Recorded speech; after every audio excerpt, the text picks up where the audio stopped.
வணக்க நேயர்களே, இது நேற்று எடுத்தது டிவிஎஸ் பங்களாவில் சாமியை பூஜை பண்ணுறாங்க பார்த்துக்கோங்க. அவ்வளோ க்ளோஸ்அப்பில் பக்கத்தில் இருந்து ரொம்ப எடுத்தேன். என்ன சொல்கிறேன், ஒரு பக்கம் சாமியையும் கும்பிட்டுக்கிட்டே என்னோடய கோரிக்கையெல்லாம் வச்சுக்கிட்டே, அடுத்த பக்கம் நேயர்களுக்கு நம்ம சாமியை பார்க்க முடியாமல் உள்ளூர் வெளியூரில் இருக்கிறவங்கெல்லாம் பார்க்க முடியாமல் இருக்கிறவங்க நம்ம வீடியோ மூலயமா பார்த்துக்கட்டும். நீங்கள் நினைப்பீங்க நாங்கள் டிவியில் பார்க்க முடியாதா அப்படின்ட்டுங்க.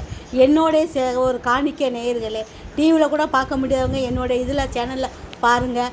இது என்ன சொல்லலாம், இதை ஒரு செகண்டு நீங்கள் ஃபுல் வீடியோவுமே க்ளோஸ்அப்பில் தான் இருக்குது. சாமிக்கு தீபாரத்தனை காமிக்கிறாங்க. நீங்கள் இதை பார்த்துக்கிட்டே சாமிக்கு வேண்டிக்கோங்க.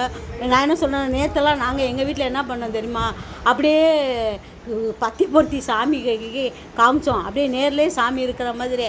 நேர்களே, நமக்கு இந்த வருஷத்துக்கு நமக்கு பார்க்க கொடுப்பனை இல்லாதனால அடுத்த வருஷத்துக்கு நம்ம கடவுள் பார்க்குறதுக்கு நமக்கு இதை கொடுப்பாரு, வாய்ப்பை கொடுப்பாரு.